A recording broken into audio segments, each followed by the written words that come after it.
நாம் இங்கே ஆண்டவரை துதித்து 1 மணி நேரம் ஆராதனை செய்கிறோம். 1 மணி நேரம் தேவனுடைய வார்த்தைகளை நாம் இங்கே கொடுக்கிறோம். கர்த்தருடைய வார்த்தையை நீங்கள் போன வாரம் நம்ம கேட்டோம். கெட்ட வார்த்தைகள் ஒன்றும் உங்கள் வாயிலிருந்து புறப்பட வேண்டாம் இல்லையா? கெட்ட வார்த்தைகள் ஒன்றும் உங்கள் வாயிலிருந்து புறப்பட வேண்டாம் என்று நாம் பார்த்தோம். என்ன கெட்ட வார்த்தை என்றால் என்ன? அதற்கு உதாரணம் 12 பேர் கானான் தேசத்துக்கு சுற்றி பார்க்கும்படி மோசே அனுப்பினார். 12 பேரை அனுப்பும்போது அதில் 10 பேர் எப்படிப்பட்ட வார்த்தைகளை பேசி சபையார்களை துர்ச்செய்தினால் அவர்களை துர்ச்செய்தி வார்த்தைகளை கொண்டு பரப்பினார்கள் என்று வேதம் சொல்கிறது. துர்ச்செய்தியான வார்த்தைகளை பரப்பினது நிமித்தம் பல லட்சம் பேர் அதை கேட்டு அந்த வார்த்தைகளை கேட்டு எல்லாரும் என்ன ஆயிட்டாங்கன்னா இரவு முழுவதும் புலம்பி அழுது நாங்கள் செத்தா நல்லா இருக்கும் என்று சொல்லி புலம்பினார்கள் என்று பார்த்தோம் இல்லையா? கெட்ட வார்த்தை என்று சொன்னால் எது கெட்ட வார்த்தை? அவிவிசுவாசமான வார்த்தை உங்க வாயிலிருந்து வரக்கூடாது. தேவன் வாக்குத்தத்தம் பண்ணினவர் உண்மை உள்ளவர், அதை நீங்க நம்பணும். வாக்குத்தத்தம் பண்ணினவர் உண்மை உள்ளவர். வாக்குத்தத்தம் பண்ணி தேவன் உங்களை அழைத்து நடத்துகிறார். இப்ப நம்ம பாத்தீங்கன்னா அநேக வாக்குத்தத்தங்களை நமக்கு தேவன் கொடுத்து நம்மளை நடத்துகிறாரு. அவங்களுக்கு ஒரு வாக்குத்தத்தம் கொடுக்கிறாரு. கொடுத்து கர்த்தர் அழைக்கிறார். பாருங்க, ஆண்டவர் எனக்கும் ஒரு வாக்குத்தத்தத்தை கொடுத்தார். ஏசாயாவின் புத்தகம் 41ஆம் அதிகாரத்துல அங்கே 10ஆம் வசனத்துல, நீ பயப்படாதே, நான் உன்னோடு இருக்கிறேன், திகையாதே, நான் உன் தேவன், அப்படி என்று சொல்லி ஆண்டவர் எனக்கு அந்த வார்த்தைகளை எனக்கு கொடுத்து என்னை அழைத்தார். பாருங்க, எனக்கு நல்ல ஞாபகம் இருக்குது. அந்த வார்த்தையை நான் தியானம் பண்ணி அதையே நான் மனசுல பதிய வைத்து கொண்டேன். இப்படியாக தேவன் வாக்குத்தத்தங்களை கொடுத்து என்னை நடத்தினார். இன்றைக்கு தேவனாகிய கர்த்தர் உங்களை கர்த்தர் பெயர் சொல்லி அழைத்து அறிந்திருக்கிறார். நீங்க கெட்ட வார்த்தைகள் ஒன்று உங்கள் வாயிலிருந்து புறப்பட வேண்டாம் என்று ஆண்டவர் விரும்புகிறார். பரிசுத்த ஆவியை துக்கப்படுத்தாத இருங்க. யாரை துக்கப்படுத்தக்கூடாது? பரிசுத்த ஆவியாகிய தேற்றிரவாளனாகிய இயேசுவை நீங்கள் துக்கப்படுத்தக்கூடாது. பிதாவாகிய தேவனை துக்கப்படுத்தாதீங்க.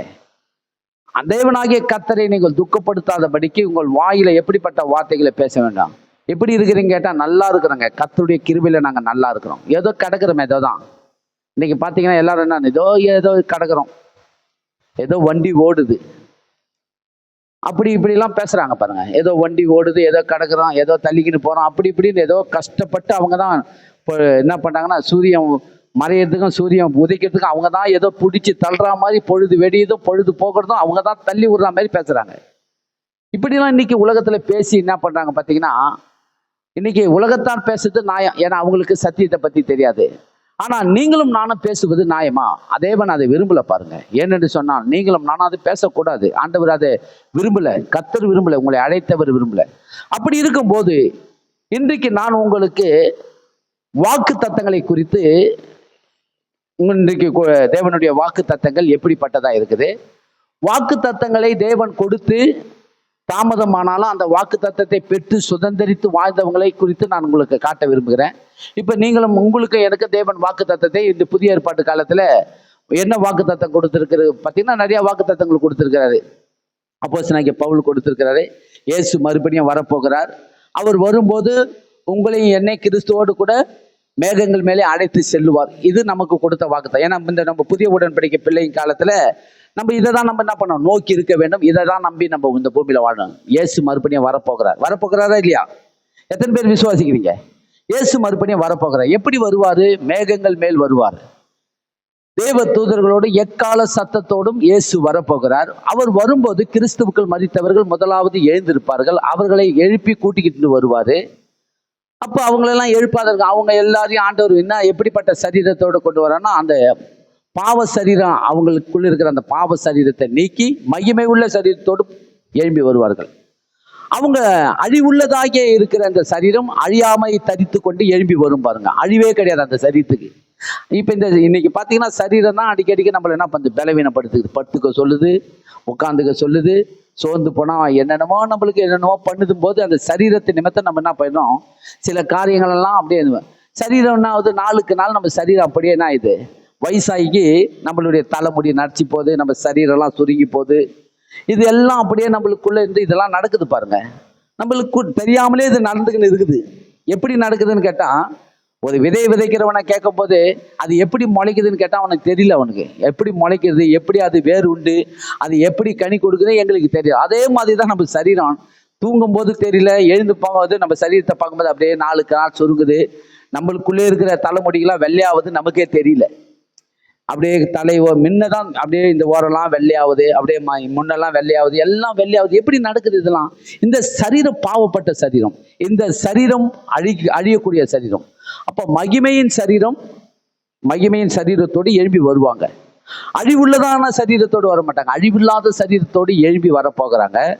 அவங்க வரும்போது அவர்களோடு கூட நம்மெல்லாம் இன்றைக்கு பூமியில இருப்போம் என்று சொன்னால், நம்மையும் அவர்களோடு கூட என்ன பண்ணுவாரு? எடுத்துக்கொள்ளப்படுவார்.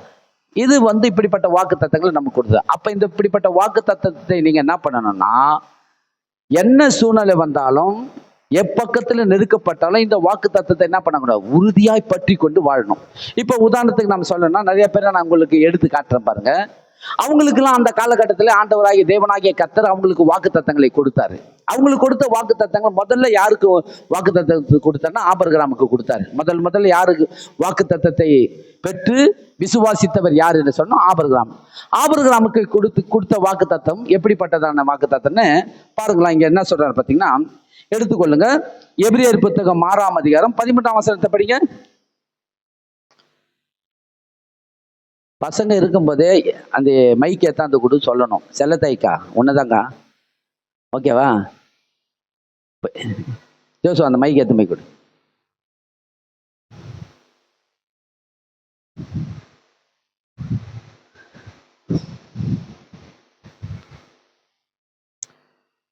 படிங்க பார்ப்போம். 6ஆம் அதிகாரம் 13ஆம் வசனம்.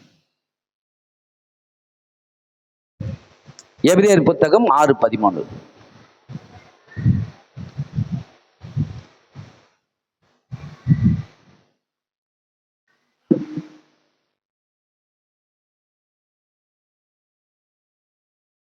சரி, நான் படிக்கிறேன் பாருங்க. ஆபிரகாமுக்கு தேவன் வாக்குத்தத்தம் பண்ணின போது ஆணையிடும்படி தம்மில் பெரியவரும் ஒருவரும் இல்லாதபடியினாலே தமது பெயரிலே தானே ஆணையிட்டு. பாருங்க, ஆபிரகாமுக்கு தேவன் வாக்குத்தத்தம் பண்ணினார். தேவனே வாக்குத்தத்தம். தேவன் எப்படிப்பட்டவர்ன்றதை நல்லா தெரிஞ்சுக்கணும். ஏதோ நம்ம சபைக்கு வருகிறோம், பரவாயில்ல, 10 பேரோ 20 பேர் எவ்வளவு பேர் இருந்தாலும் பரவாயில்ல, நீங்க உறுதியா இந்த பூமியில வாழ்கிறவர்களா இருக்க வேண்டும். ஆபிரகாம் எப்படி வாழ்ந்தாரு, அடுத்தபடியாக சில பேரெல்லாம் காட்டுறான், அவங்களாம் எப்படி வாழ்ந்தாங்க. எல்லாருமே வாழ்ந்தாங்களா? எல்லாருமே வாழல. இன்றைக்கு சபையார்கள், அதாவது தேவன் நடத்தி வந்தாரே இஸ்ரவேல் ஜனங்களை 30 லட்சம் பேர் தேவனுடைய வாக்கு தத்தத்தை சுதந்திரித்து வாழ்ந்தாங்களா? இல்லை. அவங்களாம் வாழ்ந்தாங்களா? எல்லாரும் வாழல. இல்லை, அவன் ஏத்துக்கினானா, அவன் வாக்கு தத்தத்தின் படி வாழறானா, இவன் வாக்கு தத்தத்தின் படி வாழறானா அப்படின்னு சொல்லி அவனை குற்றப்படுத்தி, அவனை குறைச்சு, அவனை கம்பல் பண்ணி பேசுறது, இவனை கம்பல் பண்ணி பேசுறதெல்லாம் விட்டுடணும். நம்ம எப்படி வாக்கு தத்தத்தை நம்ம எப்படி உறுதியாய் பற்றி வாழணும்னு சொல்லி நீங்க என்ன பண்ண தீர்மானம் பண்ணணும். இப்ப நாங்க பாத்தீங்கன்னா, நான் சபைக்கு அந்த தண்டார்பட்டி பகுதியில நான் சபைக்கு போனேன். அங்க கொஞ்சபட்சம் 2000 பேர் சபைக்கு போயிருக்கிறாங்க. 2000 பேர் போனாங்க. 2000 பேரையும் ஆண்டவர் ஊழியக்காராக தெரிந்து கொள்ளல.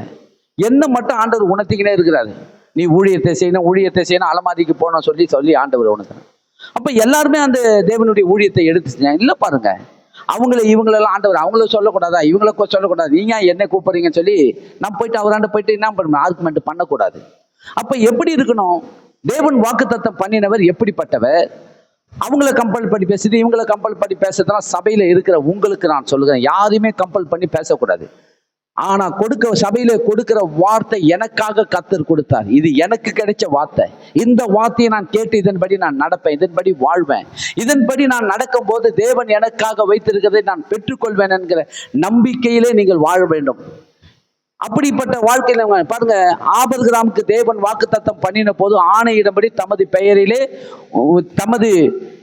தம்மிலும் பெரியவர் ஒருவரும் இல்லாதபடினாலே தமது பெயரிலே தானே ஆணையிட்டு என்ன சொல்லி ஆணையிட்டாராம்? 14ஆம் வசனத்தை படிமா.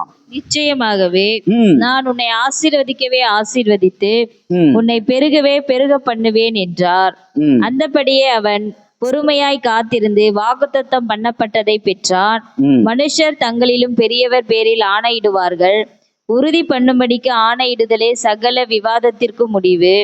அந்தபடி தேவனும் வாக்குத்தத்தம் பண்ணப்பட்டவைகளை சுதந்தரித்துக் கொள்கிறவர்களுக்கு தமது ஆலோசனையின் மாறாத நிச்சயத்தை பரிபூர்ணமாய் காண்பிக்கும்படி சித்தமுள்ளவராய் ஓர் ஆணையினாலே அதை ஸ்திரப்படுத்தினார்.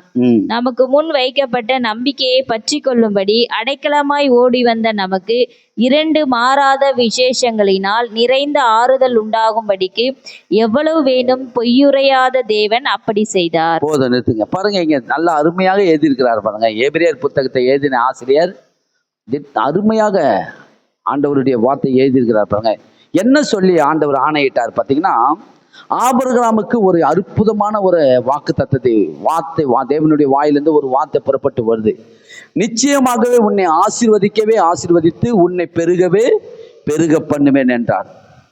இதை சொன்ன உடனே ஆபிரகாம் என்ன பண்ணார் பார்த்தீங்கன்னா, அந்தபடியே அவன் பொறுமையாய் காத்திருந்து வாக்கு தத்தம் பண்ணப்பட்டதை பெற்றான். என்ன பண்ணானா, எவ்வளோ அவனுக்கு எதிர்ப்பு வந்தது பாருங்க, எவ்வளோ பிரச்சனைகள் வந்தது. ஆபிரகாமை பற்றி நீங்கள் தெரிஞ்சிங்கன்னா 12ஆம் அதிகாரத்திலேருந்து நீங்கள் படித்து பார்த்தீங்கன்னா 24ஆம் அதிகாரம் வரைக்கும் ஆபிரகாமை நீங்கள் முழுமையாக தெரிந்து பார்க்கலாம் பாருங்க. 24ஆம் அதிகாரம் வரைக்கும் ஆபிரகாமுடைய ஸ்டோரி எல்லாம் அவன் வாழ்க்கையில் நடந்ததெல்லாம் எழுதப்பட்டுக்குது. 12ல் தொடங்குது, 24ல் வந்து முடியுது பாருங்க. 24ஆம் அதிகாரம் வரைக்கும் ஆபிரகாமை பற்றி அங்கே படித்து பார்த்தீங்கன்னா தெரியும். ஆபிரகாமுக்கு எதுவுமே நடக்கலையா, எந்த ஒரு பிரச்சனையும் வரலையா, எந்த ஒரு கஷ்டமும் வரலையா. எவ்வளோ கஷ்டம் வந்தது, எவ்வளோ பிரச்சனை வந்து தேவன் அழைத்த உடனே பயங்கரமான ஒரு பஞ்சம் வந்து தாக்குச்சு. பஞ்சத்தின் மத்தியிலே அவனுக்கு எதிர்ப்பு ஏராளமான கஷ்டம் வந்தது பாருங்க. ஆனாலும் என்ன பண்ணாரு, ஆபிரகாம் எப்படிப்பட்டவராக இருந்தது, அந்தபடி அவன் பொறுமையாய் காத்திருந்து வாக்கு தத்தம் பண்ணப்பட்டதை பெற்றான். மனுஷர் தங்களிலும் பெரியவர் பேரிலே ஆணையிடுவார்கள், உறுதி பண்ணும்படி ஆணையிடுதலே சகல விவாகத்திற்கு முடிவு. இல்லையா? எல்லாரும் என்ன பண்ணுவாங்க, யாராவது நீங்க வந்து பெண்ணை ஒரு திருமணம் காரியம் நடக்குது, ஒரு நிச்சயம் நடக்குது. நிச்சயம் நடக்கும்போது என்ன பண்ணுவாங்க, ஒருத்தர் அக்ரிமெண்ட் போட்டுப்பாங்க, ஒரு கான்ட்ராக்ட் பண்ணிப்பாங்க. கான்ட்ராக்ட் போட்டு என் பிள்ளையை நான் உங்களுக்கு தடுக்கிறேன், உங்கள் பொண்ணை எங்களுக்கு கொடுங்க, அதற்கு நாங்கள் என்ன செய்யணுமா சொல்லி அதுக்கு முன்ன காணி ஆட்சிகளெல்லாம் எழுதுவாங்க. பொண்ணு வெளியே கொண்டு போய் பெண்களுக்கு போட்டு தூக்கிட்டுன்னு வருவாங்க. இப்படிப்பட்ட சூழ்நிலையில் பெரியவர்களை முன்ன வச்சு செய்வாங்க. சில பெரியவங்களை முன்ன வச்சு இதுக்கு சாட்சி நீங்கள் தாங்க அப்படின்னு சொல்லி ஒருத்தர் ஆணையிடுவாங்க. நான் இதை செய்கிறேன் என் பொண்ணுக்கு, நீங்கள் உங்கள் பிள்ளைக்கு இதை செய்யுங்க அப்படி சொல்லி ஆணையிட்டு அவங்களுக்குள்ளே என்ன பண்ணுவாங்கன்னா அந்த இடத்துல ஒரு நம்பிக்கையை பற்றி கொள்வாங்க. அப்போ தேவன் என்ன பண்ணாராம், தேவன் வந்து ஆணையிடுறாரு. ஆபிரகாம் கிட்ட ஆணையிட்டு சொல்றாரு, நிச்சயமாகவே உன்னை ஆசீர்வதிக்கவே ஆசீர்வதித்து உன்னை பெருகவே பெருக பண்ணுவேன் என்று தமது பெயரில் ஆணையிடுறாரு. அப்போ அதை என்ன சொல்லி எழுதியிருக்கிறாங்க, எல்லாரும் ஒரு பெரியவங்களை வச்சு தான் என்ன பண்ணுவாங்க, ஆணையிடுவாங்க, உறுதிமொழி கொடுப்பாங்க. இப்போ நமக்கெல்லாம் என்ன பண்ணுறோம், இப்போ சில காரியத்துக்கெல்லாம் நாமளும் என்ன பண்ண, சில பேர் சாட்சியின் முன்னணியில் ஒரு காரியத்தை நம்ம செய்யும் போது பெரியவங்களை வச்சு சாட்சி நம்ம என்ன பண்ணோம், ஆணையிட்டு சொல்கிறோம். அதே தான் இன்னைக்கு காலகாலமானது. ஆனால் தேவன் வந்து அவர் ஆபிரகாம் கிட்ட ஆணையிட்டு சொல்றாரு, நிச்சயமாகவே உன்னை ஆசீர்வதிக்கவே ஆசீர்வதிப்பேன், உன் பேரை நான் பெருமைப்படுத்துவேன், உனக்கு ஒரு குமாரனை கொடுப்பேன், வானத்து நட்சத்திரங்களைப் போல உன் சந்ததியை நான் பெருக பண்ணுவேன் சொல்லிட்டாரு. சொல்லிட்டு ஆணையிடுறாரு. யாரா பெரியவங்களை கூட்டுன்னு வந்து யாரையாவது அவருக்கு மேலே யாரா பெரியவங்களை வச்சு அவங்க முன்னணியில சாட்சிகள் முன்னணியில நம்ம ஆணையிடுறாங்க. அதே மாதிரி அவர் யாரா பெரியவங்களை கூட்டுன்னு தான், அவருக்கு மேலே பெரியவங்க யாருமே இல்லை. உண்மையா இல்லையா? எத்தனை பேர் விசுவாசிக்கிறீங்க? தேவனுக்கு மேல பெரியவங்க இல்லாத பட்சத்துல அவர் என்ன பண்றாரு, என்னுடைய பெயரிலே நான் ஆணையிட்டுக் கொள்கிறேன், என்னுடைய பெயரிலே நான் ஆணையிட்டு சத்தியம் பண்றாரு. தேவன் சத்தியம் பண்ணி வாக்கு தத்தத்தை உறுதிப்படுத்துகிறார். நிச்சயமாக உன்னை ஆசீர்வதிக்கவே ஆசீர்வதிப்பேன், பெருகவே பெருக பண்ணுவேன், உனக்கு ஒரு குமாரனை நான் கொடுப்பேன், குமாரன் மூலமாய் வானத்து நட்சத்திரங்களை போல சந்ததிகளை பெருக பண்ணுவேன். அந்த இடத்துல அப்படி சொல்றாரு. இன்னொரு இடத்துல பார்த்தீங்கன்னா, கடற்கரை மணலை போல உன் சந்ததியை பெருக பண்ணுவேன், பூமியின் தூளை போல உன் சந்ததியை பெருக பண்ணுவேன். இது நடக்கும், இது எல்லாம் நடக்கும். ஆனா என்னது, இது எல்லாம் நடக்கும். உனக்கு ஒரு பிள்ளை பிறக்கிறத மட்டும் பார்ப்ப, ஆனா அதுக்கப்புறம் இது நடக்கிறதெல்லாம் நீ பார்க்க போறது கிடையாது. ஆனா இதெல்லாம் நடக்கும். இன்றைக்கு பார்த்தீங்கன்னா உலகம் முழுவதும் எல்லா இடங்களிலும் என்ன ஆயிடுச்சு, கிறிஸ்துவின் சந்ததி பெருகி போச்சு. ஆபிரகாம் மூலமா, ஈசாக்கின் மூலமா இயேசு கிறிஸ்து பிறந்து இன்றைக்கு உலகம் முழுவதும் என்ன ஆயிடுச்சு, பூமியின் தூளை போல கடற்கரை மணலை போல வானத்து நட்சத்திரம் போல கிறிஸ்துவின் சந்ததிகள் பெருகி போச்சு. யாராலையும் ஒடுக்க முடியல பாருங்க. எவ்வளோ பகுதியிலலாம் கிறிஸ்துவர்களை ஒடுக்கணும் எங்கெல்லாம் ஒடுக்கணும் ஆச்சாங்களோ அங்கெல்லாம் என்ன ஆச்சுன்னா பெருகினே போச்சு பாருங்க. பெருக ஆரம்பிச்சிச்சு, யாராலையும் தடை செய்ய முடியல. அதாவது எல்லா இடங்களையும் ஒரு இடத்துல கூட கிறிஸ்துவை அறியாதவர்கள் இடமே இல்லை. அப்படி ஆண்டவர் பெருகம்படி செய்துட்டாரு. அப்ப என்ன சொல்றாரு பார்த்தீங்கன்னா, இங்கே சொல்றாரு, மனுஷர் தங்களின் பெயரிலே ஆணையிடுவார்கள், உறுதி பண்ணும்படிக்கு ஆணையிடுதலே சகல விவாதத்துக்கும் முடிவாகும். அந்தபடியே தேவனும் வாக்குத்தத்தம் பண்ணப்பட்டவைகளை சுதந்தரித்து கொள்ளுகிறவர்களுக்கு தமது ஆலோசனையை மாறாத நிச்சயத்தை பரிபூரணமாய் காண்பிக்கும்படி நிச்சயம் உள்ளவராய் ஒரு ஆணையிலே அதை ஸ்திரப்படுத்தி என்ன பண்ணார் பார்த்தீங்கன்னா, தமக்கு முன்பு வைக்கப்பட்ட நம்பிக்கையை பற்றி கொள்ளும்படி அடைக்கலமாய் ஓடி வந்த நமக்கு 2 மாறாத விசேஷங்களினாலே நிறைந்த ஆறுதலை உண்டாக்கும்படி எவ்வளவு வேணும், நல்லா கவனிக்கிறீங்களா, 18ஆம் வசனத்தில் சொல்றாரு, எவ்வளவு வேணும் பொய் உரையாத தேவன். நம்ம ஆண்டவர் எப்படிப்பட்டவருங்க? எந்த சூழ்நிலையில் நம்ம எல்லாரும் பொய் பேசுறோம் இல்லையா? பொய் பேசுவோமா, பேச மாட்டோமா? பொய் பேசாத யாருமே கிடையாது. இங்க உட்காந்துக்குன்னு எங்க இருக்கிறேன்னு சொல்லுவாங்க. எங்கப்பா இருக்கிறீங்க கேட்டா, நானாங்க ரெட்டின்ஸில் இருக்கிறேன்னுவாங்க. திடீர்னு நான் சொல்லுவாங்க ரெட்டின்ஸில் இருக்கிறேன்னுவாங்க, ஆனா இங்கதான் இருப்பாங்க. ஏன்னா இல்லைங்க, அவன் சும்மா தொந்தரப்பான், அதனால தான் அப்படி சொன்னேன். அதுக்கு பேர் என்னது? பொய்யா உண்மையா? அதுக்கு பேரு. ஆனா தமாசா சொன்னீங்களே, உண்மையா சொன்ன ஆகும்போது அதுக்கு பேர் பொய். என்னப்பா இங்க உட்காந்து ரெட்டின்ஸில் இருக்கிறன்ற அப்படின்னு சொல்லி கேட்டா, ஆமாங்க அவனுக்கெல்லாம் அப்படிதான் சொல்லணும், அவன் சும்மா என்னை தொந்தரவு பண்ணான் அப்படின்னு சொல்லிட்டு இப்படிலாம் சொல்றோம் இல்லையா? அப்ப எவ்வளவு வேணும் பொய் புரியாதவர் யாரு பார்த்தீங்கன்னா, தேவன் மாத்தம்தான். பொய்க்கு இடமே கிடையாது அவர்கிட்ட. எவ்வளவு வேணும் சூழ்நிலைக்கு ஏற்ற மாதிரி, சமயத்துக்கு ஏற்ற மாதிரி பொய் வார்த்தையை மாத்தி பேசுகிற நம்ம ஆண்டவர் அப்படிப்பட்டவர் அல்ல. அப்ப நீங்களும் நானும் நான் எப்படி சூழ்நிலையில வந்துருது, பொய் வருது, வராதது இல்லை. ஆனா நம்ம பொய்யை பேசி வாயில பொய் தான் நம்ம வாழ்க்கைன்னு வாயில அது சும்மா நடக்குது பாருங்க, அப்படிலாம் இருக்குது. அதனால நான் உங்களுக்கு என்ன சொல்றேன்னா, இப்ப ஆபிரகாமை தேவன் இப்படிலாம் வாக்குத்தத்தம் பண்ணி நடத்தி கொண்டு வந்தாரு.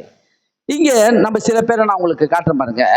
இங்க மோசே ஆபிரகாமுக்கு கொடுத்த வாக்குத்தத்தத்தை குறித்து இஸ்ரவேல் ஜனங்கள் இடத்திலே வழி நடத்தி கொண்டு வரும்போது அவர் சொல்லுகிற வார்த்தையெல்லாம் எடுத்து பாருங்க, எடுத்துக்கொள்ளுங்க. என்னாகமம் புத்தகத்துக்கு வாங்க. என்னாகமம் புத்தகம் 10ஆம் அதிகாரம் வாங்க.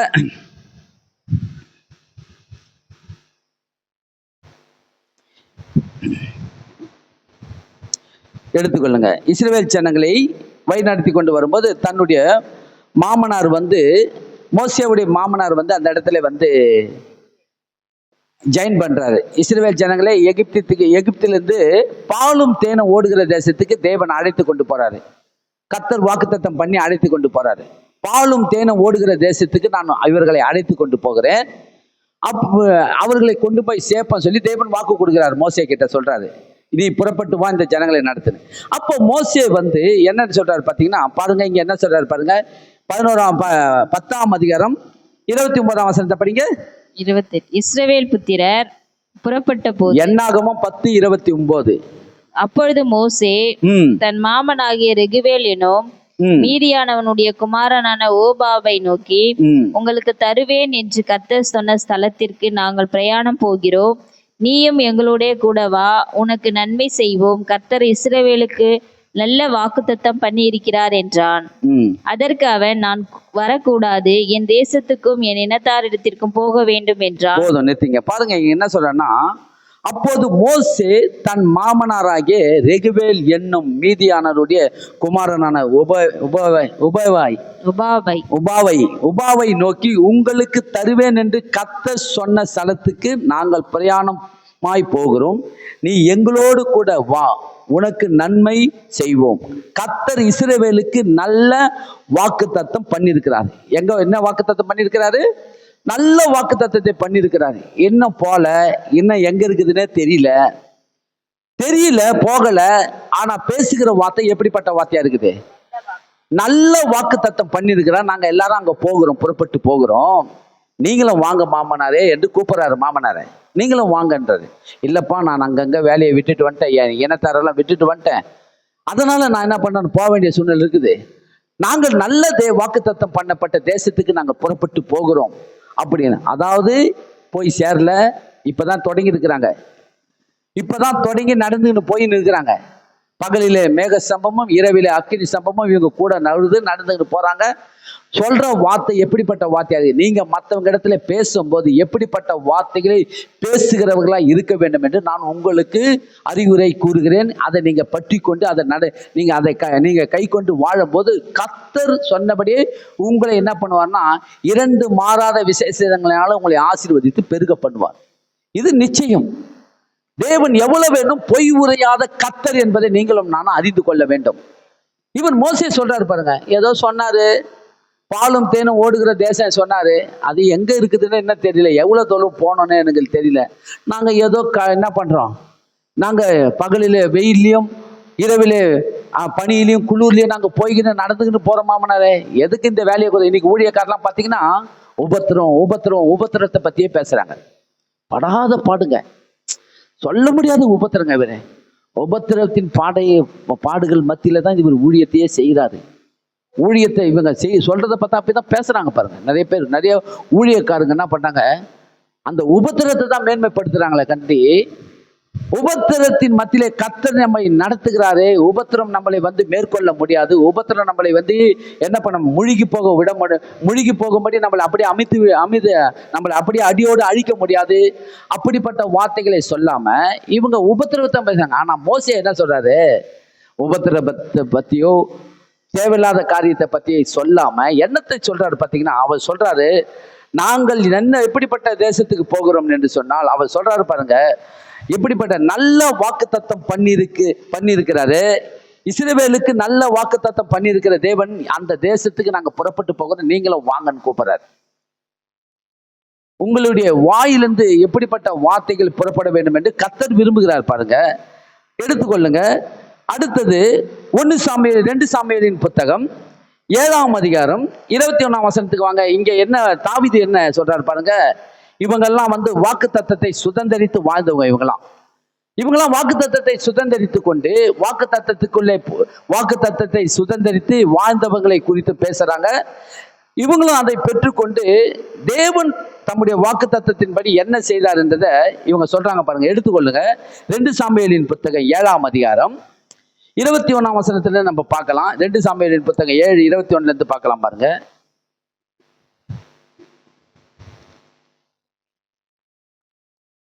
உம்முடைய வாக்குத்தத்தத்தின் நிமித்தம்.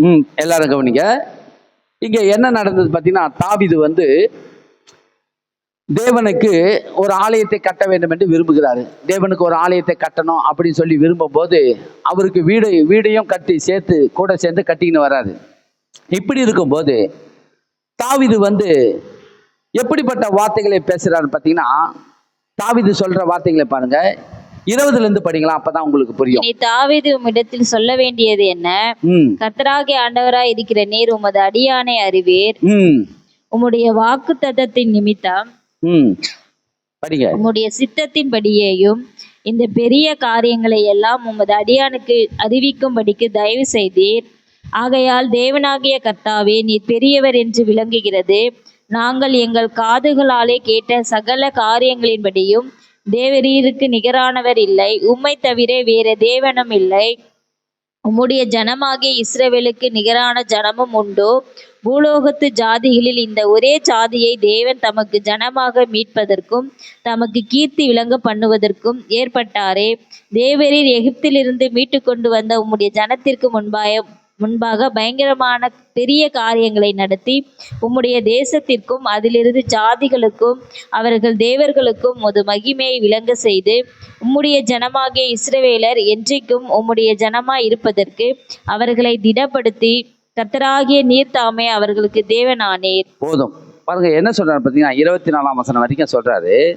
உம்முடைய வாக்கு தத்தத்தின் நிமித்தம் உம்முடைய சித்தத்தின்படியும் இந்த பெரிய காரியங்கள் எல்லாம் உமது அடியானுக்கு அறிவிக்கும்படிக்கு தயவு செய்தேன். அதாவது என்ன செய்தார் பார்த்தீங்கன்னா, சாதாரண காரியம் கிடையாது. நான் சாதாரண ஒரு ஆடு மேய்க்கிற மனுஷன், என்னை கொண்டு இஸ்ரவேல் ஜனங்களுக்கு ராஜாவா ஆக்கினது மாத்திரம் கிடையாது, உம்முடைய வாக்கு தத்தத்தின்படி இந்த ஜனங்களை எல்லாம் உமக்கு சொந்தமாக்கி என்ன சொல்றாரு பாருங்க. ஆகையால் தேவனாகிய கர்த்தரே நீர் பெரியவர் என்று விளங்குகிறது. நாங்கள் எங்கள் காதுகளாலே கேட்க சகல காரியங்களின்படியும் தேவரிற்கு நிகரானவர் இல்லை, உம்மை தவிர வேறு தேவன் இல்லை. ஏன் நல்லா அறிந்துக்கினார் பாருங்க. நான் ஒரு காலத்துல ஆடு மேய்க்கும் போது அதையும் அங்க இங்கெல்லாம் ஓடிக்கிட்டு இருந்தேன். ஆனா இப்ப நன்றாய் அறிந்து கொண்டேன். வாக்கு தத்தம் பண்ணின தேவனே, உமக்கு நிகரானவர்கள் இந்த உலகத்துல ஒருவரும் இல்லை. நீ சொன்னபடியே இந்த ஜனங்களை, இஸ்ரவேல் ஜனங்களை வாக்கு தத்தத்தின்படியே நீங்கள் பாலும் தேனும் ஓடுகிற தேசத்திலே கொண்டு வந்து உம்முடைய விருப்பத்தையும் உம்முடைய சித்தத்தையும் உம்முடைய நோக்கத்தையும் நிறைவேற்றி இன்றைக்கு நீர் எங்க இந்த ஜனங்களுக்கு ஒரு ராஜாவாக என்னை ஏற்படுத்தி என்னை தலைவனாக நிறுத்தி வைத்து இன்றைக்கு நான் ஆண்டவரே உம்முடைய வாக்கு தத்தத்தின்படியே நான் இன்றைக்கு நாங்கள் சுதந்திரவாளி ஆக்கப்பட்டோம். உம்முடைய ஜனமாகிய இஸ்ரவேலுக்கு நிகரான ஜனம் உண்டோ? எப்படி சொல்றாரு பார்த்தீங்கன்னா, உமக்கு நிகரானவர் இந்த உலகத்தில் ஒரு தேவனும் இல்லை. நல்லா அறிந்து கொள்ள வேண்டும். தேவனுக்கு இவருக்கு மேலான தேவன் யாராவது இருக்கிறாங்களா சொல்லுங்க. இன்னைக்கு அநேக கடவுளை வணங்குறாங்க. அதெல்லாம் கடவுளா கடவுள் இல்லையான்றத நமக்கு நல்லா தெரியும். அது உண்மையா, அது சத்தியமா, அது பொய்யா என்பதை நீங்களே உங்களுக்கே தெரியும். அது அத்தனையும் பொய். உண்மையான தெய்வம் ஒன்றுமில்லாததான் அவங்க வணங்கிட்டு இருக்கிறாங்க. ஆனா மெய்யான தெய்வம் யார் என்பதை நல்லா நீங்க அறிந்து கொள்ள வேண்டும். யார் மெய்யான தெய்வம்? யார் ஒருவரே தேவன், இவர் ஒருவரே தேவன் என்பதை தாவீது உறுதியாய் சொல்லுகிறது போல நீங்களும் நானும் சொல்ல கற்றுக்கொள்ள வேண்டும். அதோடு மாத்திரங்கள்ல அவரை எந்த அளவுக்கு மேன்மைப்படுத்தி பேசினாரோ அடுத்தது இவர் சொல்றாரு பாருங்க. என்ன சொல்றாரு பார்த்தீங்கன்னா, உம்முடைய ஜனமாகிய இஸ்ரவேலுக்கு நிகரான ஜனம் உண்டோ? உங்களுக்கு ஈடான ஜனம் இந்த உலகத்துல ஒருவரும் கிடையாது. நீங்க தான் யாரு பார்த்தீங்கன்னா, உலகத்திலே பாக்கியவான் என்று சொன்னா நீங்க தான் அதுக்கு பாக்கியவான். பாக்கியவான், ஆசீர்வதிக்கப்பட்டவன். இன்னைக்கு நிறைய பேர் என்ன பண்ண, பிறந்த அம்பானியுடைய பிள்ளையா பிறக்கணையா? நான் யாருடைய பிள்ளையா பிறக்கணும்? அம்பானிக்கு பிள்ளையா பிறக்கணையா? என்ன மாரி வீடை கட்டி வச்சுக்கணாயா? என்ன மாரி வாழ்க்கை? ஒரு உடையும் அவங்க போடுற உடை பார்த்தீங்கன்னா 40,000 ரூபாய் 50,000 ரூபாய். அவங்க போடுற ட்ரெஸ், அவங்க போடுற உடைகள் எல்லாம் 40,000 50,000 போடுறாங்க பாருங்க. அவங்க பொண்ணு போட்டுக்கிட்டு போனா சாதாரணமா 50,000 ரூபாய்க்கு கம்மி இல்லாத போட மாட்டாங்க. இப்போ அது நான் படிக்கும் போது, அப்ப நான் அதை தினம் போது 4-5 வருஷம் இருக்கும். இப்போ எவ்வளோக்கு போறாங்க? இப்போ லட்சக்கணக்கில் போடுவாங்க. அவங்க போற வாகனம், அவங்க வச்சிருக்கிற கப்பல், அவங்க வச்சிருக்கிற பைலட்டு எல்லாம் பார்த்தீங்கன்னா, இதெல்லாம் பார்க்கும்போது எல்லாம் நான் பிறந்த அம்பானிக்கு பிறகுனையா அப்படின்னு சொல்றாங்க. நான் உங்களுக்கு சொல்றேன், அவைகள் எல்லாம் அழிந்து போகும். அழிவில்லாத வஸ்திரத்தை உங்களுக்கு எனக்கு கொடுத்திருக்கிறார். என்ன வஸ்திரம் கொடுத்திருக்கிறார்?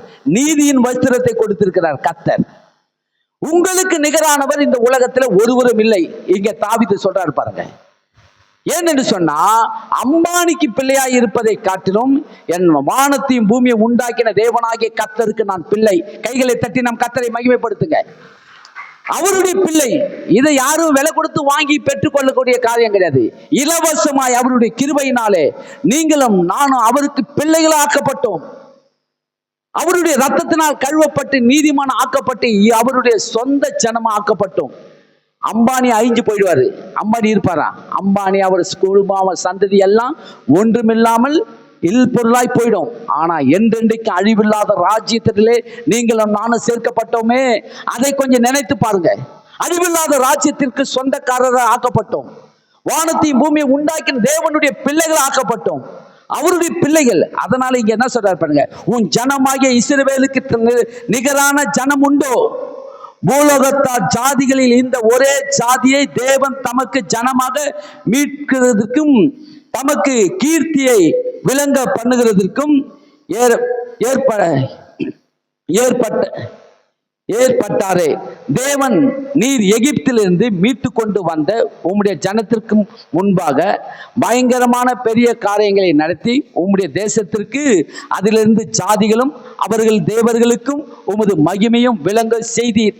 உம்முடைய ஜனமாகிய இஸ்ரவேல் என்றென்றைக்கும் உம்முடைய ஜனமாய் இருப்பதற்கு அவர்களை திடப்படுத்தி கர்த்தராகிய நீர் தாமே அவர்களுக்கு தேவனானீர். நல்லா கவனிக்கிறீங்களா? உங்களை அப்படியே பலவீனப்படுத்தி உங்களை அப்படியே மெலிஞ்சு போகும்படி விடலை, திடப்படுத்தி நடத்தி வந்தார். எப்படிப்பட்டது? அதை தான் அப்போஸ்தலனாகிய பவுல் எழுதுறாரு.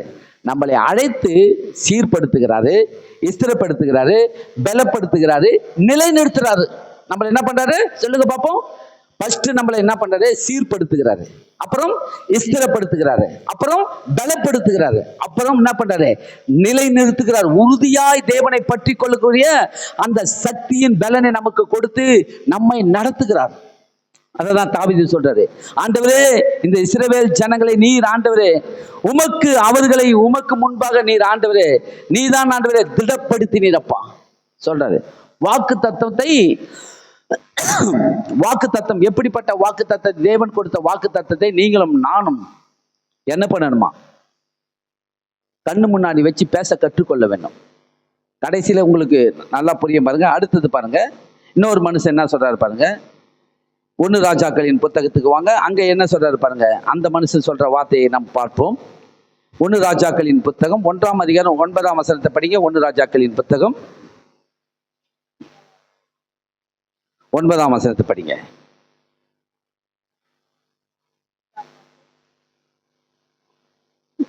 ஒன்னு ராஜாக்களின் புத்தகம்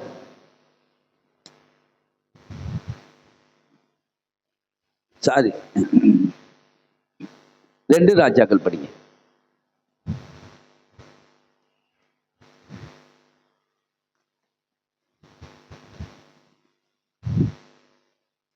எடுத்துக்கொள்ளுங்க. 2 ராஜாக்களின் புஸ்தகம்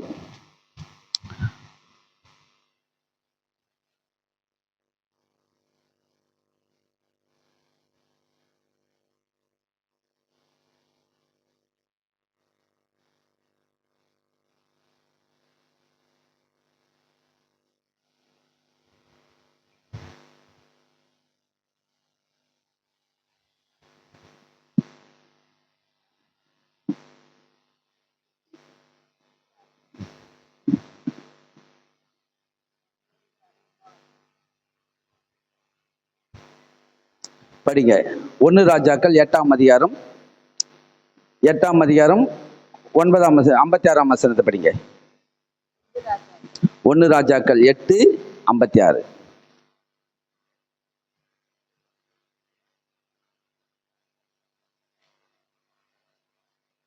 படிங்க. 56. தாம் வாக்குத்தத்தம் பண்ணினதையெல்லாம் தம்முடைய ஜனமாகிய இஸ்ரவேலுக்கு இளைப்பாறுதலை அருளின கர்த்தருக்கு ஸ்தோத்திரம். அவர் தம்முடைய தாசனாகிய மோசேயை கொண்டு சொன்ன அவருடைய நல் வார்த்தைகளில் எல்லாம் ஒரு வார்த்தையினாலும் தவறி போகவில்லை. நம்முடைய தேவனாகிய கர்த்தர் நம்மை கைவிடாமலும் நம்மை நெகிழ விடாமலும் அவர் நம்முடைய பிதாக்களோடு இருந்தது போல நம்மோடும் இருந்து நாம் அவருடைய வழிகளில் எல்லாம் நடக்கிறதற்கும் அவர் நம்முடைய பிதாக்களுக்கு கட்டளையிட்ட அவருடைய கற்பனைகளையும் அவருடைய கட்டளைகளையும் அவருடைய நியாயங்களையும் கை கொள்கிறதற்கும் நம்முடைய இருதயத்தை தம்மிடத்தில் சாய பண்ணுவாராக. கர்த்தரே தேவன், வேறொருவரும் இல்லை என்பதை பூமியின் ஜனங்கள் எல்லாரும் அறியும்படியாக. போதும், நிறுத்துங்க. பாருங்க, இங்க என்ன சொல்றாரு பாத்தீங்கன்னா, அடுத்தது இவர் அடுத்த ஸ்தானத்துல இவர் தாவீதுடைய மகனாகிய சாலமோன் ராஜா என்கிற அந்த அந்தஸ்தை பெற்ற உடனே அவர் சொல்ற வார்த்தை பாருங்க. ஜனங்கள் மத்தியில பாருங்க, ஜனங்கள் மத்தியில நீங்க பேசுகிற விதத்தை கர்த்தர் கேட்கிறாரு. எப்படிப்பட்ட வார்த்தை நீங்க பேசுறீங்க பாருங்க. அவர் சொல்றாரு பாருங்க, 55ஆம் வசனத்தை படிக்கிற பாருங்க. நின்று கொண்டு இஸ்ரவேல் சபையார் எல்லாம் ஆசீர்வதித்து உரத்த சத்தத்தோடு சொன்னது என்னவென்றால், தாம் வாக்குத்தத்தம் பண்ணினதை எல்லாம் தம்முடைய ஜனமாகிய இஸ்ரவேலுக்கு இளைப்பாறுதலை அருளின கர்த்தருக்கு ஸ்தோத்திரம். இளைப்பாறுதலை அருளின கர்த்தருக்கு ஸ்தோத்திரம். அவர் தம்முடைய தாசனாகிய மோசேவை கொண்டு சொன்ன அவருடைய நல்வார்த்தைகளில் எல்லாம் ஒரு வார்த்தையாகிலும் தவறி போகவில்லை. எத்தனை வார்த்தை தவறி போகல? ஒரு வார்த்தையாகி, ஒரே ஒரு வார்த்தை கூட. அதை தான் தேவன் சொல்றாரு. ஆண்டவராக இயேசு இந்த உலகத்துக்கு வந்த உடனே சொல்றாரு ஜனங்கள் மத்தியில, வானமும் பூமியும் ஒழிந்து போகும், என் வாயிலிருந்து புறப்பட்டு வந்த வார்த்தை ஒரு வார்த்தை கூட ஒழிந்து போவதில்லை சொன்னாரா இல்லையா? இயேசு இந்த பூமியில பிரசங்கம் பண்ணும் போது, ஜனங்கள் மத்தியிலே அவர் போதிக்கும் போது, போதனைகளை போதிக்கும் போது, வானமும் பூமியும் ஒழிந்து போகும், என் வாயிலிருந்து புறப்பட்டு வந்த ஒரு வார்த்தை கூட ஒழிந்து போகாது. இங்க சாலமோன் மோசேவை கொண்டு தேவனாகிய கர்த்தர் ஏராளமான வாக்கு தத்தங்களை கொடுத்து, அநேக நியாயப்பிரமாணத்தை எழுதி கொடுத்து, மோசேவை கொண்டு நியாயப்பிரமாணத்தை எல்லாம் கொடுத்தாரு பாருங்க. ஒவ்வொரு வார்த்தைகளையும் அவர் அறிந்து புரிந்து சாலமோன் சொல்றாரு, நமக்கு தேவன் வாக்குத்தத்தம் பண்ணினபடி எல்லாம் தம்முடைய ஜனமாகிய இஸ்ரவேலுக்கு இளைப்பாறுதலை அருளின கர்த்தருக்கு சோத்திரம். அவர் தம்முடைய தாசனாகிய மோசேவை கொண்டு சொன்ன அவருடைய நல்வார்த்தைகளில் எல்லாம் ஒரு வார்த்தையாகிலும் தவறி போகவில்லை. எத்தனை வார்த்தை தவறி போகல? ஒரு வார்த்தை கூட தவறி போகல. அதனால ஜனங்க கிட்ட சொல்ற வார்த்தையை கவனிங்க. நம்முடைய தேவனாகிய கர்த்தர் நம்மை கைவிடாமலும் நம்மை நெகிழ விடாமலும் அவர் நம்முடைய பிதார்களோடு இருந்தது போல நம்மோடு இருந்து. இன்றைக்கு நீங்க சொல்லணும், யாராவது கலங்கி தவிக்கும் போது, வேதனையோடு இருக்கும்போது, அவங்க கலக்கத்தோடும் நடுக்கத்தோடும் இருக்கும்போது நீங்க சொல்லணும், அம்மா கவலைப்படாதீங்க, கர்த்தர் நம்மோடு இருக்கிறார், பயப்படாதீங்க, அவர் உங்களை கைவிட மாட்டார், உங்களை விட்டு விலக மாட்டாரு, உங்களுக்கு தேவன் கண்டிப்பாக உங்களை நடத்துவாரு, இந்த இடத்துல இந்த பிரச்சனையிலிருந்து ஒரு நல்ல சொல்யூஷனை தருவாரு. அப்படி சொல்லி நீங்க பேசணுமே தவிர, நீங்க அவங்க சொல்லுவது ஆமாம்மா வீட்டுக்கு வீடு வாசப்படி என்ன பண்ணுவேன், எந்த வீட்டுல தான் பிரச்சனை இல்லை, வீட்டுக்கு வீடு பிரச்சனை இருக்குது, அந்த வீட்டுல போனா அதுக்கு மேல இருக்குது, இந்த வீட்டுல என்ன பண்றது, அப்படியே வாழ்ந்துட்டு போக வேண்டியதுதான். இப்படி பேசக்கூடாது. இப்படி பேசுறதுக்காக தேவன் உங்களை அழைக்கவில்லை. வாக்குத்தத்தம் பண்ணினவர் எப்படிப்பட்டவர், அவரை குறித்து நீங்க எப்படி பேசணும், எப்படி பேசுறாரு பாருங்க. இந்த ஜனங்கள்லாம் அப்படியே சோர்ந்து போய் இருக்கிறாங்க, பலவீனப்பட்டு இருக்கிறாங்க. அவர்களோடு சேர்ந்து ராஜாவும் பலவீனமான வார்த்தையை பேசினாரா? எப்படிப்பட்ட வார்த்தையை பேசினார்? இவர் ஒரு ராஜா, தேவனை நல்லா அறிந்த ராஜா, இவர் எப்படி பேசினார் பாருங்க. இவர் சொன்ன வார்த்தை நான் இன்னொரு வாட்டி படிக்கிறேன் பாருங்க. நம்முடைய தேவனாகிய கர்த்தர் நம்மை கைவிடாமலும் நம்மை நெகிழ விடாமலும் அவர் நம்முடைய பிதாக்களோடு இருந்தது போல நம்மோடு இருந்து நாம் அவருடைய வழிகளிலே எல்லாம் நடக்கிறதற்கும் அவர் நம்முடைய பிதார்களுக்கு கட்டளையிட்ட அவருடைய கற்பனைகளை கவனிக்கிறீங்களா? நீங்க அவங்க சொன்ன வார்த்தை இவங்க சொன்ன வார்த்தையை கேட்டு நீங்க மன வடிவு ஆகிறதை விட்டுட்டு, கர்த்தர் நம்முடைய பிதார்களுக்கு கட்டளையிட்ட கற்பனைகளையும் அவருடைய கட்டளைகளையும் அவருடைய நியமங்களை கை கொள்ளுகிறதுக்கும் நம்முடைய இருதயத்தை தம்மிடத்திலே சாய பண்ணுவாராக. கவனிக்கிறீங்களா? நம்முடைய இருதயத்தை தம்மிடத்திலே சாய பண்ணுவாராக. கர்த்தரே தேவன், வேற ஒருவரும் இல்லை என்பதை பூமியின் ஜனங்கள் எல்லாம் அறியும்படியாக. கவனிக்கிறீங்களா? அங்க போனா இங்க போனா எந்த பிரச்சனையும் தீரல, அதனால உங்கள் நிமித்தம் நான் இங்க போனாங்க, என் ஆண்டவராகிய இயேசுவை ஏற்றுக்கொண்ட, அதனால இவர் ஒருவரே தேவன் என்பதை உங்க வாய் சொல்லணும். அதுதான் நீங்க சபைக்கு வருது எதுக்குன்னா, மற்றவங்க யாராவது புதுசா வராங்கன்னா அவங்களோட பேசுற வார்த்தை, உங்க வார்த்தை எப்படி இருக்குன்னா ஆணித்தனமான வார்த்தையை பேச கற்றுக்கொள்ள வேண்டும்.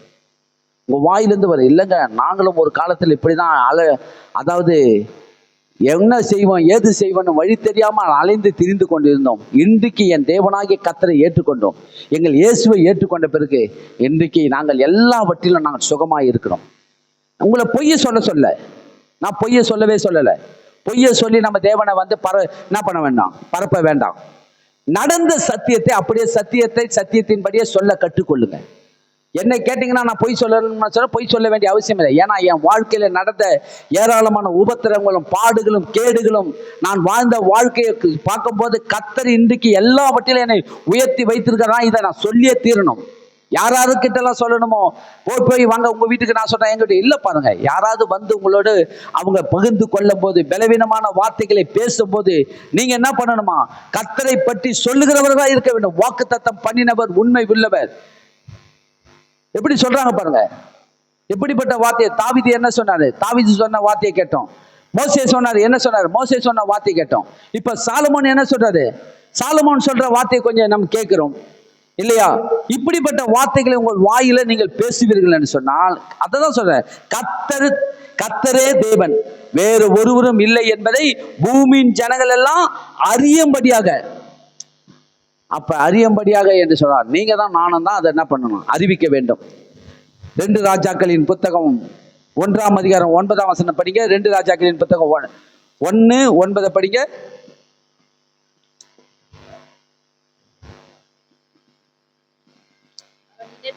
அவனிடத்திற்கு ஒரு தலைவனையும் இல்லையே மாத்திட்டோம். சரி, 2 ராஜாக்கள் 2ஆம் அதிகாரம் இருக்கு.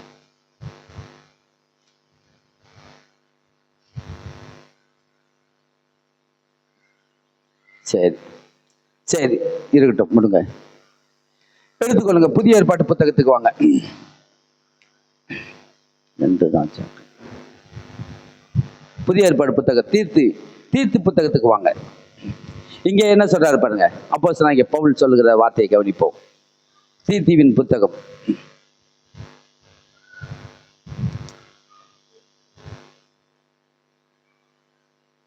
எடுத்துக்கொள்ளுங்க. தீர்த்து 1ஆம் அதிகாரம் 3ஆம் வசனத்தை படிங்க. 3ஆம் வசனம். பொய்யுரையாத தேவன். அதான் படிங்க. தீர்த்துவின் புத்தகம் 1:3 படிங்க. பொய்யுரையாத தேவன் பாருங்க, எப்படிப்பட்டவர் தேவன் என்று சொன்னால்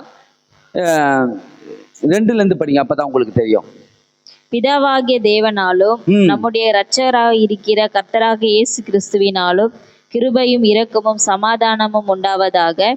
பொய்யுரையாத தேவன் ஆதி காலம் முதல் நித்திய ஜீவனை குறித்து வாக்குத்தத்தம் பண்ணி அதை குறித்த நம்பிக்கையை பற்றி தேவ பக்திக்கு ஏதுவான சத்தியத்தை அறிகிற அறிவும் விசுவாசமும் தேவனால் தெரிந்து கொள்ளப்பட்டவர்களுக்கு உண்டாகும்படி ஏற்ற காலங்களிலே நம்முடைய இரட்சகராகிய தேவனுடைய கட்டளைகளின்படி எனக்கு ஒப்புவிக்கப்பட்ட பிரசங்கத்தினாலே தமது வார்த்தையை வெளிப்படுத்தினார். போதும், நிறுத்துங்க. பாருங்க என்ன நடந்தது பார்த்தீங்கன்னா, இவர் சொல்றாரு பாருங்க, நம்மளுடைய பிதாவாகிய தேவனாலும் நம்முடைய இரட்சகராய் இருக்கிற கர்த்தராகிய இயேசு கிறிஸ்துவினாலும் கிருபையும் இரக்கமும் சமாதானமும் உண்டாவதாக.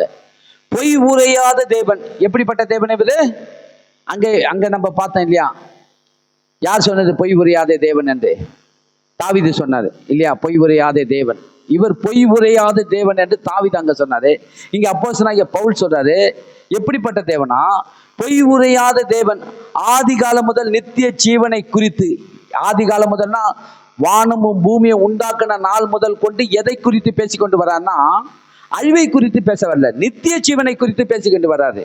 எதை குறித்து பேசிக்கிட்டு வர்றாருன்னா, நித்திய ஜீவனை குறித்து வாக்குத்தத்தம் பண்ணி அதை குறித்து நம்பிக்கையை பற்றும் தேவ பக்திக்கு ஏதுவான சத்தியத்தை அறிகிற அறிவையும் விசுவாசத்தையும் தேவனால் தெரிந்து கொள்ளப்பட்டவர்களுக்கு உண்டாகும்படி. எதை குறித்து பேசினா? வாக்கு தத்தம் பண்ணி.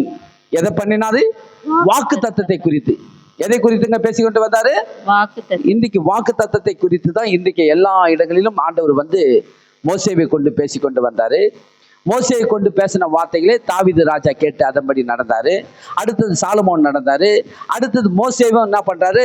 வாக்கு தத்தத்தை நாங்கள் சுதந்திரிக்க போகிற தேசத்துக்கு நாங்கள் போகிறோம், எங்களோடு கூட நீங்களும் வாங்கன்னு சொல்லி தன்னுடைய மாமனாரை அழைத்து கூப்பிடுறாரு. இன்றைக்கு நீங்களும் நானும் வாக்குத்தத்தம், அன்றைக்கு ஆபிரகாமோடு வாக்குத்தத்தம் பண்ணி அவர் பொறுமையோடு அதை கேட்டு அதன்படி என்ன பண்ணாரு? வாக்குத்தத்தம் பண்ணப்பட்டதை அவர் சுதந்திரித்து கொண்டாரா கொள்ளலையா? நீங்களே சொல்லுங்க. சுதந்திரித்து கொண்டாரா இல்லையா? எபிரேயர் புத்தகம் 4ஆம் அதிகாரத்தை எடுத்துக்கொள்ளுங்க. எபிரேயர் புத்தகம் 4:1 எடுங்க. அங்க என்ன சொல்றாரு பாருங்க. எபிரேயர் புத்தகம் 4:1 வாங்க. இங்க சொல்றாரு பாருங்க. ஆனபடினாலே எல்லாரும் எடுத்துக்கொள்ளுங்க. ஆனபடினாலே அவருடைய இளைப்பாறுதலில் பிரவேசிக்கிறதுக்கு ஏதுவான வாக்குத்தத்தம் நமக்கு உண்டாயிருக்க உங்களில் ஒருவனும் அதை அடையாளம் பின்வாங்கி போனவனாக காணப்படாதபடிக்கு பயந்திருக்க கடவோம். ஏனெனில் சுவிசேஷம் அவர்களுக்கு அறிவிக்கப்பட்டது போல நமக்கும் அறிவிக்கப்பட்டது. கேட்டவர்கள் விசுவாசம் இல்லாமல் கேட்டபடியினாலே அவர்கள் கேட்ட வசனம் அவர்களுக்கு பிரயோஜனப்படவில்லை. விசுவாசித்தவர்களாகிய நமக்கோ அந்த இளைப்பாறுதலில் பிரவேசிக்கிறோம்.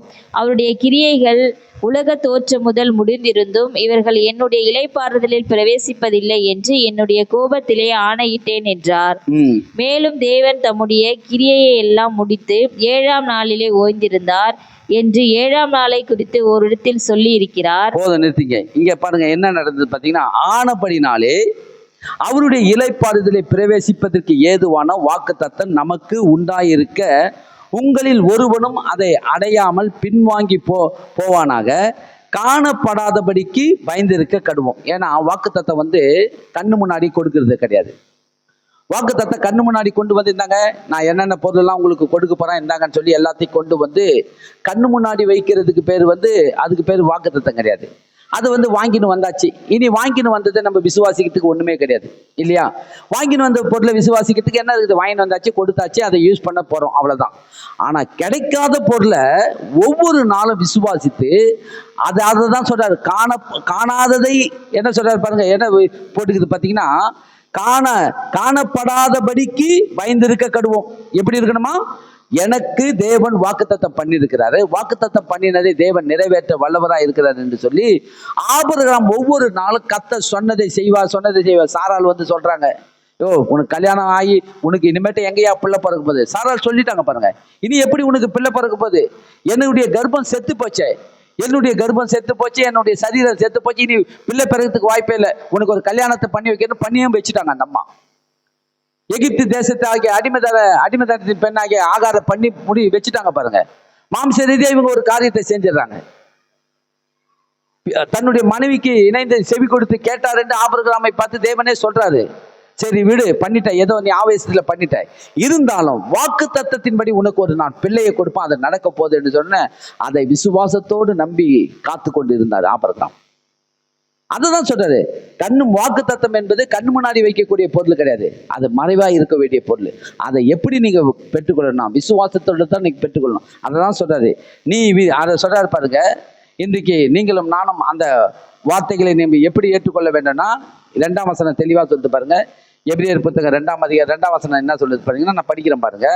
ஏனெனில் சுவிசேஷம் அவர்களுக்கு அறிவிக்கப்பட்டது போல நமக்கும் அறிவிக்கப்பட்டது. கேட்டவர்கள் விசுவாசம் இல்லாமல் கேட்டபடினால் அவர்கள் கேட்ட வசனம் அவர்களுக்கு என்ன ஆகல சொல்லுதுங்க? பிரயோஜனம் படவில்லை. விசுவாசித்தவர்களாகிய நாமோ அந்த இளைப்பாறுதலை பிரவேசிக்கிறோம். அவருடைய கிரியைகள் உலக தோற்றம் முதல் முடிந்திருந்தும் இவைகள் என்னுடைய இளைப்பாறுதலை பிரவேசிப்பதில் என்று என்னுடைய கோபத்தினாலே ஆணையிட்டேன். இது எங்க நடந்தது பார்த்தீங்கன்னா, இந்த ஜனங்க 10 முறை இஸ்ரவேல் ஜனங்க தேவனுக்கு முன்பாக கோபத்தை மூட்டி நாங்கள் எகிப்துக்கு போனா நல்லா இருக்கும், பின்னோக்கி தான் போனோன்னு விரும்பினாங்களே கண்டி முன்னோக்கி போகிற எண்ணத்தை கொஞ்சம் கூட செலுத்தல. அந்த இடத்துல ஆண்டவர் என்ன சொல்றார்? இந்த ஜனங்கள் யாருமே என்ன பண்ண போறது இல்லை, பாலும் தேனும் ஓடுகிற தேசத்தை போய் சுதந்திரிப்பது இல்லை என்று சொல்லி தேவன் சொன்னார். அதே மாதிரி யாருமே பாலும் தேனும் ஓடுற தேசத்துக்கு போய் சேரல. 20 வயசுக்கு மேற்பட்டவங்க தான் போய் சேர்ந்தாங்க எல்லாரும். அப்படி இருக்கும்போது நீங்க தேவனுடைய வாக்குத்தத்தங்களை குறித்து எப்படி பார்க்கணும்னு சொன்னா பாருங்க, 2 கொரிந்தியர் 1:20 படிங்க. 2 கொரிந்தியர் 1:20 நம்ம முடிக்கலாம். 2 கொரிந்தியர் 1:20 படிங்க. 2 கொரிந்தியர் புத்தகம் 1ஆம் அதிகாரம் 20. தேவனுக்கு எல்லாரும் எடுத்து நம்ம எல்லாரும் சேர்ந்து கவனிப்போம் பாருங்க. 2 கொரிந்தியர் 1ஆம் அதிகாரம் 20ஆம் வசனத்தை படிங்க. எங்களால் தேவனுக்கு மகிமை உண்டாகும்படி தேவனுடைய வாக்குத்தத்தங்கள் எல்லாம் இயேசு கிறிஸ்துவுக்குள் ஆம் என்றும் அவருக்குள் ஆமேன் என்றும் இருக்கிறதே. உங்களோட கூட எங்களையும் கிறிஸ்துவுக்குள் ஸ்திரப்படுத்தி நம்மை அபிஷேகம் பண்ணினவர் தேவனே. ஆமா, போதும், நிறுத்திங்க. பாருங்க என்ன சொல்றாரு பாத்தீங்கன்னா, எங்களால் தேவனுக்கு மகிமை உண்டாகும்படி. சொல்லுங்க பாப்போம், என்னால தேவனுக்கு மகிமை உண்டாகணும். எல்லாரும் கையை வச்சு சொல்லுங்க, தன் இருதயத்துல கையை வச்சு சொல்லுங்க, என்னால தேவனுக்கு மகிமை உண்டாகும்படி தேவனுடைய வாக்குத்தத்தங்கள் எல்லாம் இயேசு கிறிஸ்துவுக்குள் ஆம் என்றும் அவருக்குள் ஆமேன் என்றும் இருக்கிறதே. அப்ப எங்க வந்துச்சு? எல்லாம் எங்க வந்துடுச்சு? இத்தனை வாக்குத்தத்தங்கள் இயேசு கிறிஸ்துக்குள்ள இருக்குது. இயேசு கிறிஸ்து நம்மை கொண்டு இன்னும் என்ன பண்ண போறாரு? மேன்மை அடைய வேண்டும். உங்களையும் என்னையும் கொண்டுதான் கர்த்தருடைய இயேசுவின் நாமத்தை மேன்மைப்படுத்தும்படி தேவன் உங்களையும் என்னை கொண்டு நடத்த போகிறார். அதை தான் அப்போஸ்தலனாகிய பவுல் சொல்றாரு, எங்களை தேவனுக்கு மகிமை உண்டாகும்படி தேவனுடைய வாக்குத்தத்தங்களை இயேசு கிறிஸ்துவுக்குள் ஆம் என்றும் அவருக்குள் ஆமேன் என்று இருக்கிறது. உங்களோடு கூட எங்களையும் கிறிஸ்துவுக்குள் ஸ்திரப்படுத்தி நம்மை அபிஷேகம் பண்ணினார். யார் அபிஷேகம் பண்ணிருக்கிறாரு? ஆமா, நீங்களும் நானும் அபிஷேகம் பண்ணப்பட்டவர்கள். தேவனுடைய அபிஷேக வல்லமை உங்களுக்கும் எனக்கு கொடுக்கப்பட்டிருக்குது. அதனால தேவனுடைய வாக்குத்தத்தங்களை யார் போய் அறிவிக்கணும்? நீங்களும் நானும் தான் அறிவிக்கணுமா? போய் ஆண்டவர் சொல்றாரு, உலகம் எங்கும் போய் சர்வ சிருஷ்டிக்கும் சுவிசேஷத்தை பிரசங்கியுங்கள், தேவனுடைய வாக்குத்தத்தங்களை உறுதிப்படுத்துங்கள் சொல்லி தேவனுடைய வாக்குத்தத்தங்களை போய் சொன்னாங்களாம். கர்த்தர் கூட இருந்து உறுதிப்படுத்தினாராம். சொல்லு, மார்க்கின் சுவிசேஷத்துல இப்படி இருக்கு பாருங்க. மார்க்கின் சுவிசேஷம் கடைசி வசனத்தை படிச்சு பாருங்க. இவங்க எல்லாரும் போய் கர்த்தருடைய வாக்குத்தத்தங்களை உறுதி பிரசங்கிக்கும் போது என்ன நடந்தது பாருங்க. மார்க்கின் சுவிசேஷத்துக்கு வாங்கலாம், ஏன்னா இதை நான் சொல்லணும்னு சொல்லலை, இதை சொல்லி ஆகணும் பாருங்க. மார்க்கின் சுவிசேஷம் கடைசி அதிகாரத்துக்கு வாங்க. கடைசி அதிகாரம் 16ஆம் அதிகாரத்துல வாங்க. இங்க என்ன நடந்தது பாருங்க. எல்லா சீசர்களும் போயிட்டு சுவிசேஷத்தை பிரசங்கிக்கும் போது என்ன நடந்தது பாருங்க. பாருங்க, படிங்க. கடைசி வசனம் 20ஆம் வசனம் படிக்க. அவர்கள் புறப்பட்டு போய் பாருங்க, அவர்கள் புறப்பட்டு போய் எங்கும் பிரசங்கம் பண்ணினார்கள். கர்த்தர் அவர்களுடனே கூட கிரியையை நடப்பித்து அவர்களால் நடந்த அடையாளங்களினாலே வசனத்தை உறுதிப்படுத்தினார். என்ன பண்ணாராம்? வசனத்தை உறுதிப்படுத்தினார். எல்லா இடங்களிலும் யார் போய் உறுதிப்படுத்த? தேவன் போய் உறுதிப்படுத்த முடியாது. நீங்களும் நானும் தான் உலகம் எங்க போய் சர்வ சிருஷ்டிக்கும் தேவனுடைய வாக்கு தத்தங்களை உறுதிப்படுத்தும்படி நம்ம புறப்பட்டு போகணும். எல்லா ஜனங்களின் மத்தியிலே அவர்கள் பிரசங்கம் பண்ணும் போது கர்த்தருடைய வாக்கு தத்தங்கள் அங்க உறுதி ஆகிறது. யாரை கண்டு தேவன் நடத்துக? உங்களையும் என்னை கொண்டுதான் நடத்த விரும்புகிறாரு. நம்ம எல்லாரும் தேவனால் அபிஷேகம் பண்ணப்பட்டவர்கள். நீங்க போயிட்டு, அதனால்தான் தேவன் சொன்னார் இல்லையா, ஏசாயாவின் தீர்க்கதரிசனத்தில் என்ன சொன்னாரு? இந்த ஜனங்களை எனக்கென்று ஏற்படுத்தினேன். இவர்கள் என்ன சொல்லி வருவார்கள்? புலம்பலை சொல்லி வருவார்கள், அழுகை சொல்லி வருவார்கள், கஷ்டத்தை சொல்லி வருவார்கள். ஊரெல்லாம் போய் கஷ்டத்தை பத்தி சொல்லுவாங்க, ஊரெல்லாம் போய் அழுகையை பத்தி சொல்லுவாங்க, ஊரெல்லாம் போய் உபத்திரவத்தை பத்தி சொல்லுவாங்க. நான் சொல்லிருக்கிறாரு, என்ன சொல்லியிருக்கிறாரு? துதிய சொல்லணும். போய் ஊரெல்லாம் போயிட்டு உங்க வீட்டு கஷ்டத்தை சொல்றதுக்கு கூப்பிடல, உங்க வீட்டு கஷ்டத்தை நான் ஏத்துக்கினேன். வருத்தப்பட்டு பாரம் சுமக்கிறவரை எல்லாரும் என்கிட்ட வாருங்க, நான் ஏத்துக்கிறேன். உங்க வீட்டு கஷ்டத்தை, உங்க எல்லா உபத்திரத்தையும் நான் ஏற்றுக்கொள்கிறேன். நீங்க நான் என்ன செஞ்சேன்னா அதை போய் ஊரெல்லாம் போய் சொல்லுங்கன்றாரு. உபத்திரத்தை சொல்லக்கூடாது, கஷ்டத்தை போய் சொல்லக்கூடாது. தேவன் செய்த நன்மைகளை, துதிகளை போய் சொல்லுங்க. இந்த ஜனங்களை எனக்கென்று ஏற்படுத்தினேன், இவர்கள் என் துதிகளை சொல்லி வருவார்கள் என்று கர்த்தர் சொல்றாரு. துதிகளை போய் சொல்லுங்க. போயிட்டு வீட்டு கதையை சொல்றதை விட்டுடுங்க, அது இருக்கதான் செய்யும். நேற்று ஒரு அக்கா வந்திருந்தாங்க பாருங்க, அவங்க சொன்னாங்க, கிறிஸ்டி அக்கா வந்து சொன்னாங்க, வீடுனா குப்பை இருக்கதான் செய்யுமா. வீடுனா குப்பை, கரெக்டான வார்த்தை தான். வீடுனா குப்பை இருக்கதான் செய்யும். வாரி போட்டுட்டு அடுத்த வேலையை பார்க்கணுமான்னாங்க. நான் கரெக்டு. வாரியை தூக்கி குப்பைகளை வாரி போட்டு சேர்த்து வச்சுக்கின்னு அதை நம்ம மூட்டை கட்டி பேசிக்கின்னு இருக்கக்கூடாது. அதை வாரி தூக்கி போட்டுட்டு அடுத்த வேலை என்னவோ அதை பேசணுன்றாங்க. உண்மைதான். வீட்டு கதையை பேசிக்கின்னு அங்க எங்க போனாலும் அது சரியில்லை, இதை சரி, அதை பேசாதீங்க. இயேசு நல்லவர் என்றதை பேச கற்றுக்கொள்ளுங்க. இயேசு நல்லவருங்க. இந்த உபத்திரவத்தின் மத்தியில என் இயேசு என்னை நல்லா வச்சிருக்கிறாரு. தூங்கும் போது நல்லா தூக்கம் வருது, எழுந்திருக்கும் போது தேவன் நல்ல பலனை கொடுக்கிறாரு, நல்லா வச்சிருக்கிறார். இதை பேசுங்க. உலகம் எங்க போய் தேவனுடைய வாக்கு தத்தங்களை உறுதிப்படுத்துகிறவர்களா இருக்க வேண்டும். கிறிஸ்து இயேசுவுக்குள் ஆம் என்றும் ஆமேன் என்று இருக்கிறது. அவருக்குள்ள வந்துருச்சு. இன்னைக்கு அவருடைய பிள்ளைகளா இருக்கிற நீங்களும் நானும் வாக்கு தத்தத்தை எப்படி, தாவீது ராஜா எப்படி வாக்கு தத்தத்தை மேன்மைப்படுத்தினாரு, சாலமோன் எப்படி வாக்கு தத்தத்தை மேன்மைப்படுத்தினாரு, மோசே எப்படி வாக்கு தத்தத்தை மேன்மைப்படுத்தினார், ஆபிரகாம் எப்படி பொறுமையோடு காத்து கொண்டிருந்தார் வாக்கு தத்தத்தை குறித்து. இன்றைக்கு தேவன் என்னை குறித்த வாக்கு தத்தங்களை கொடுத்து என்னை நடத்துகிறாரு. கர்த்தர் உங்களையும் நடத்துவார் என்று உலகமெங்க போய் சர்வ சிருஷ்டிக்கும் சுவிசேஷத்தை அறிவிக்கிறவர்களாய் நம்ம இருக்க கற்றுக்கொள்ள வேண்டும். விசுவாசிக்கிறீங்களா? தேவனுக்கு மகிமை உண்டாகட்டும். நம்ம எல்லாரும் எழுந்திருப்போம். தேவன் நல்லவர்.